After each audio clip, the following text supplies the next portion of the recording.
उपस्थित हूँ इस समय जंतर मंतर पर। और आपको बता दें कि बोध गया आंदोलन की बात की जाए तो ये तो सालों से चल रहा है और फरवरी से फिर से शुरू किया गया था। लेकिन अब यहाँ पर भी, क्योंकि जंतर मंतर पर भी जैसे कि अभी पीछे 25 तारीख में भी हुआ था और आज फिर 2 से जंतर मंतर पर आंदोलन है। जी बंते जी मेरे साथ उपस्थित हैं, बीपी खैरे जी। जी बताइए कि जी काफी समय से प्रदर्शन चल रहा है। इससे पहले अगर फरवरी से पहले की बात की जाए तो उस समय भी प्रदर्शन चला था, लेकिन अब जो फरवरी से लेकर अब तक चल रहा, तो इसमें आपको क्या लगता है, क्या डिफरेंस रहा, क्या अंतर रहा? पहले का आंदोलन और अब के आंदोलन की तुलना की जाए तो क्या है, कि आप किस तरह से देखते हैं? देखिए, मैं आपके चैनल का सम्मान करता हूं और आपके जितने श्रोता हैं उनको मैं विशेष धन्यवाद देता हूं कि वो इसे ध्यानपूर्वक सुनते हैं। और आपके लिए विशेष साधुवाद मैं इसलिए दूंगा कि आप दिन रात मेहनत करके इस आवाज को कोने कोने तक पहुंचाने का काम कर रहे हैं। और जहां तक सवाल है आंदोलन का, आंदोलन करना एक हमारा अधिकार है, आंदोलन हम कर सकते हैं। लेकिन आंदोलन, किसान आंदोलन, जन आंदोलन, सब आंदोलन करते हैं और अपने मौलिक अधिकारों को लेकर के आए दिन हमारे भारत की जनता आंदोलन करती आई है और करना भी चाहिए। ये जो आंदोलन है ये बुद्धगया का आंदोलन है, महाबोधि महाविहार मुक्ति आंदोलन का आंदोलन है। ये बहुत पहले से चल रहा है और ये विगत वर्षों से चल रहा है। इसका बड़े बड़े कार्यक्रम 2005 में, 2007 में, 2009 में, 2015 में इसी जंतर मंतर पर बहुत बड़े पैमाने पर कार्यक्रम किया गया था, जिसमें कई हजार लोगों ने दूर दूर से आकर के भाग लिया था और 12 से 14 सांसद लोकसभा के उस टाइम पर मंच पर आए थे। तो ये कार्यक्रम चलते रहे हैं। फर्क इतना है कि पहले मीडिया नहीं था, आज मीडिया है। अब 2025 में 12 फरवरी से जो आंदोलन शुरू हुआ है उसका जिस तरीके से रिजल्ट आना चाहिए था, जिस उत्साह के साथ लोगों ने शुरू किया था, वैसा उत्तर देखने को हमें नहीं मिल रहा। पहले आंदोलन होते थे, सरकार झुकती थी, सरकार बात मानती थी और अब तक 1949 के एक्ट में बहुत सारी चीजें चेंज हुई है। पहले कंडीशन थी कि हिंदू ही डीएम होगा तो ही चेयरमैन होगा।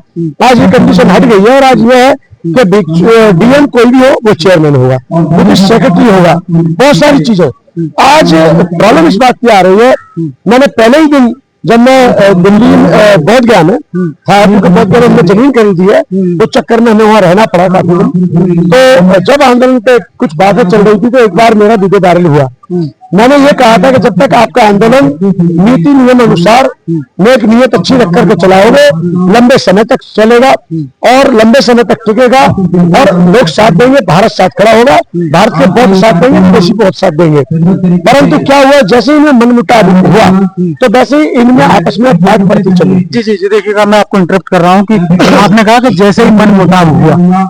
अब मुझे बताइए कि कभी कोई दूसरा नेतृत्व करता आंदोलन कर रहा है, जैसे कि कभी किसी ने कर लिया, आज किसी ने कर लिया, आपको क्या लगता है कि इस तरह से अलग अलग करके आंदोलन करते रहेंगे क्या इसका कुछ रिजल्ट आएगा? नहीं, बिल्कुल नहीं आएगा। पहले हमारा आंदोलन जो होता था भिक्षु महासंघ के कुशल सानिध्य में होता था और अखिल भारतीय बुद्धगया मुक्ति आंदोलन एक समिति है, बहुत पुरानी समिति है, आज की नहीं है, 91-92 की समिति है, जिसमें बड़े बड़े भंते लोगों ने काम किया है। करुणाकर ने काम किया, करुणाकर भगवती जी ने, भंते आनंद जी इसके मेन लीडर रह चुके हैं और अभी भी है वो। तो अखिल भारतीय बुद्धगया मुक्ति आंदोलन समिति के जो रियल लीडर हैं भंते आनंद जी है, प्रेसिडेंट है, आज उसके हम जनरल सेक्रेटरी है। पहले प्रज्ञा सिंह जी जो आज आकाश लामा जी के साथ है, ये पहले उसके जनरल सेक्रेटरी होते थे, आज मैं उनके स्थान पर हूँ। तो जिस प्रकार से टूट फूट होती रहेगी, आज दिन छोटे छोटे हम सब आंदोलन करते रहेंगे, ऐसे सफलता मिलने वाली नहीं है। मैंने पहले भी कहा था, आज भी कह रहा हूँ कि हम भारत के बौद्धों को एक दिन का आंदोलन करना चाहिए। हमारा समाज आज भी इतना सक्षम और संपन्न नहीं है कि वो आए दिन आंदोलन कर सके, क्योंकि सभी मजबूर है, मजदूर है, सब अपने अपने रोजी रोजगार में बच्चों को पाल रहे हैं। तो ऐसे अगर आंदोलन आए दिन होते रहेंगे तो इससे सफलता मिलने वाली नहीं है, इससे जगहसाई होगी। मैं ये कहना चाहूंगा कि आगामी भविष्य में जो भी कार्यक्रम हो, एक भारी संख्या में एक होना चाहिए, जिसकी मांग मतलब जिसका असर यानी सड़क से लेकर सरकार तक जाना चाहिए। जी ऐसा अच्छा, मुझे एक चीज बताइए, जैसे कि नए हैं, अगर बात की जाए फरवरी से लेकर अब तक, जैसे पहले भी भंतों के साथ कुछ बर्बरतापूर्ण तरीके से आपका बुक किया गया था और आपको पता होगा कि भंते दिनाचार्य जेल में भी रहे हैं, वो बाहर भी आ चुके हैं। तो जो आप कर रहे हैं एक होने की बात, लेकिन कैसे एक हो पाएंगे? जैसे कि आप क्या कहेंगे, जैसे भंते दिनाचार्य भी जेल में से बाहर आ चुके हैं, उधर आकाश लामा जी भी हैं, अब 2 गुटों के मतलब पता ना कितनी गुट हैं, अभी तो जो फिलहाल पता चल रहा है 2 गुटों का अलग अलग, उनके आंदोलन अलग, उनका आंदोलन, कैसे ये हो पाएगा? मतलब ये सब कैसे हो पाएगा? सवाल ये है चूड़ेदारी का। पूरे भारत के चीवरधारियों को और विश्व के चीवरधारियों को, जितने भी चीवरधारी बौद्ध भिक्षु हैं, उनको एक प्लेटफॉर्म पे आना चाहिए। जब एक संघ बना हुआ है भिक्षु संघ और एक है भिक्षु महासंघ, तो तीसरा संघ बनाने की जरूरत ही नहीं है। जब एक बुद्धगया मुक्ति आंदोलन ऑलरेडी पहले समिति बन चुकी है और जिसके बैनर पहले बड़े बड़े बहुत सारे कार्यक्रम हो चुके हैं, 18 महीने तक लाल किले के पीछे आंदोलन चल चुका है, उसकी सफलता भी हमें मिल चुकी है, उसका असर सरकार में भी पड़ा, उसकी सुनवाई सरकार भी करती है। तो मैं ये चाहूंगा, लीडर कौन होगा कौन नहीं होगा ये बात का विषय है, लेकिन मैं ये कह सकता हूँ कि हम सबको एक मंच पर आकर के एक साथ आवाज उठानी होगी, वही आवाज हमारी मजबूत होगी, वही आवाज हमारी सरकार के कानों तक पहुंचे। अच्छा, कहीं ना कहीं एक कंफ्यूजन हो रहा है, जो दर्शक जैसे देखेंगे इस वीडियो को, एक कंफ्यूजन हो रहा है। अभी आपने कहा तीसरी कमेटी, ये तीसरी कमेटी समझ में नहीं, तीसरी कमेटी आकर तीसरी कमेटी में कौन कौन, मतलब कौन बना रहा है तीसरी कमेटी, पूरी जानकारी। तीसरी नहीं, मेरा मतलब ये मोर्चा नहीं, मेरा मतलब एक अखिल भारतीय भिक्षु महासंघ 1990 का पहले से बना हुआ, और जो भिक्षु संघ है भारतीय, अखिल भारतीय भिक्षु संघ और अखिल भारतीय भिक्षु महासंघ। अखिल भारतीय भिक्षु संघ जो वो बहुत पहले का है, उसके बाद में अखिल भारतीय भिक्षु महासंघ 92 में 91 में बना। दोनों में लगभग हजारों की तादाद में भिक्षु है, और एक समिति बनाई गई थी उस समय पर 91 में, जिसका नाम रखा गया अखिल भारतीय बुद्धगया महाबोधि महाव्यार मुक्ति आंदोलन समिति। मैं दोबारा पुनः बोल देता हूँ, अखिल भारतीय महाबोधि महाव्यार मुक्ति आंदोलन समिति, जिसके राष्ट्रीय अध्यक्ष भदंत आनंद महाथुरु जी हैं, और उसके जनरल सेक्रेटरी पहले प्रज्ञाशील बंटी जी थे। अब उनके स्थान पर हम मतलब जनरल सेक्रेटरी हैं, और भी जनरल सेक्रेटरी है, 5 होते हैं। जी जी, मुझे एक लास्ट सवाल और बताइए कि जैसे कि एक तरफ की जाए भंते दिनाचार्य जी की बात, ठीक है, एक तरफ की जाए आकाश लामा की बात। अब भंते आकाश लामा जी की बात करें तो उन पर जैसे पहला आरोप लग चुके हैं, आपको जानते होंगे।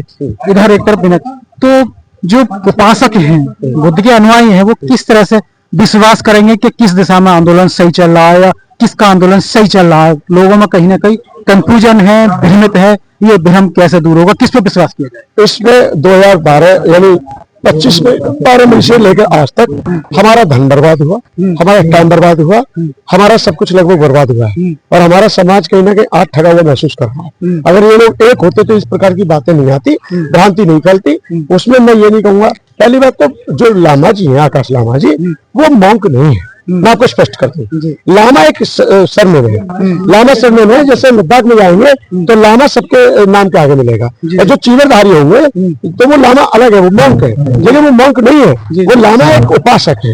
एक बात मैं स्पष्ट कर दूं, वो बनते नहीं है, वो लामा नहीं है। लामा उनकी भाषा में बोलते हैं, लेकिन उनमें भिक्षु होते हैं, परंतु लामा कॉमन शब्द है उनके, तो लामा है, वो बहुत भिक्षु नहीं है। और रहा सवाल इनमें आपस में क्या बिगड़ा, क्या मनमुटाव हुआ, ये मैं नहीं जानता, इससे समाज में गलत संदेश गया, ये मुझे पता। अगर वो मॉन्क नहीं है तो फिर जो और दूसरे मॉन्क हैं उनका कहीं विरोध को नहीं, इस तरह के लोग नहीं होता रहा है, उसमें विरोध की बात नहीं आ रही है। उसमें हमारे बहुत सारे भिक्षुओं ने कहा है समय समय पर, तो जो मतलब आकाश लामा है वो मॉन्क नहीं है, वो उपासक है। जैसे फॉर एग्जाम्पल आप तो आप बहुत अनुयायी हो, आप बहुत अनुयायी हो सकते हैं, आप लामा है, सरनेम लामा है, दलाई लामा, दलाई लामा जी, तो ऐसे इनको लामा कहा जाता है। बाकी ये मॉन्क नहीं है, तो इनका विरोध सबने ये जरूर कहा है कि वो भंते जी नहीं है, वो एक मॉन्क, वो मतलब एक लामा जी उपासक। यदि आज के आंदोलन की बात की जाए, जंतर मंतर की, तो क्या जैसे कि इस आंदोलन को लेकर आप क्या कहना चाहते हैं कि कहीं ना कहीं आपका भी मतलब इस तरह से रोल है आंदोलन को, या फिर कि क्या कहेंगे? हम तो एक अखिल भारतीय भिक्षु महासंघ के जनरल सेक्रेटरी पहले से ही है, और हमने तो खुद इसी जगह पर कार्यक्रम किए बड़े बड़े। 2015 में 25, 26, 27 अप्रैल को बहुत भव्य कार्यक्रम था, जो कि यहाँ 1 इंच जगह नहीं थी। आज हमें देख के हंसी होती है कि यहाँ भारत की बात की जाती है, मछली की बात की जाती है, 12 लाख लोग आते, या लाखों लोग इकट्ठे हो रहे, भगवान बना पाते, ये बड़ी कहीं की शर्मनाक बात है। हम ये कहना चाहते हैं, फिर भी अभी भी वक्त है, ऐसा काम इन लोगों को मिलकर करना चाहिए जिससे समाज में मैसेज गलत ना जाए। लास्ट में क्या संदेश देना चाहते हैं बोधगया मुक्ति आंदोलन? लास्ट में मैं ये कहना चाहूंगा, चाहे संगठन ये काम करे चाहे कोई दूसरा काम करे, एक दूसरे के साथ मिलकर करेंगे तो मैसेज अच्छा जाता है। जी, बहुत बहुत धन्यवाद आपका। तो देखिएगा, एक दूसरे के साथ मिलकर यदि काम करेंगे तो मैसेज अच्छा जाएगा। ये मेरी भी बात हुई थी, मैं सुबोध कुमार, नेशनल टाइम्स। बहुत बहुत धन्यवाद।